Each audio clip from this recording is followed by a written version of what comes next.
Hello বন্ধুরা, আমরা এখন আছি বরিশাল বিভাগের সেই পায়রা বন্দর এলাকায়।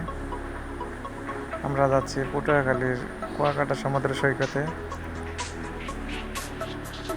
আমরা 8 থেকে 9 ঘন্টা ধরে গাড়ির উপরে আছি, অনেক কষ্ট হচ্ছে যাইতে, তারপরেও যেতে হবে। সামনে দেখা যাচ্ছে পায়রা সেতু, বরিশাল বিভাগের সেই সবচেয়ে বড় সেতু পায়রা সেতু। জীবনের ফার্স্ট এই সেতুর উপর দিয়ে যাচ্ছে। অনেক সুন্দর সেতুটি দেখতে, ভালোই লাগছে।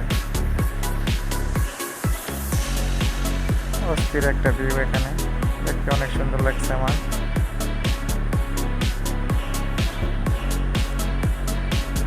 হ্যাঁ, এখানে দাঁড়াতে চাইছিলাম, ড্রাইভার সাহেব গাড়ি থামাইলো না। বললাম যদি একটা ছবি তুলে এখানে নাইনি, ড্রাইভার সাহেব বললো আসার সময় ছবি তুলবেন না, এখন তোলার প্রয়োজন নেই।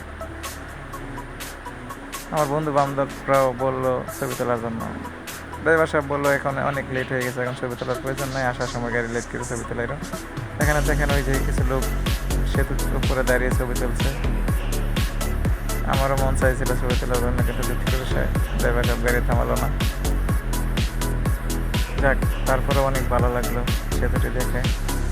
বাংলাদেশ এর আনাচে কানাচে এত সুন্দর জায়গা, না দেখলে বুঝতে পারবেন না। আমার মনে হয় সবারই দেশ ভ্রমণ করা প্রয়োজন। সরকার অনেক টাকা খরচ করছে এই এলাকায়।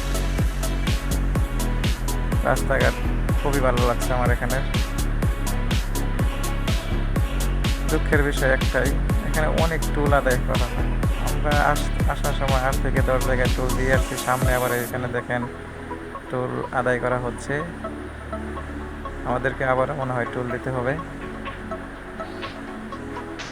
হ্যাঁ, টোল দিতেই হবে, মাপ নাই। দুঃখের বিষয়, ড্রাইভার সাথে আমি কয় টাকা দিব, আর ওরা টোল দিয়ে ওদের থাকবেই বা কত।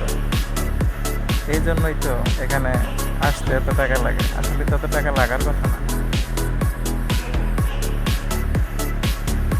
আচ্ছা, ভালো থাকেন, কথা হবে ইনশাল্লাহ। সামনে সমুদ্র সৈকতে যাচ্ছি, দোয়া করবেন সামনে আরও ভালো কিছু আপনাদের সাথে তুলে ধরতে পারি যেন। আসসালামু আলাইকুম।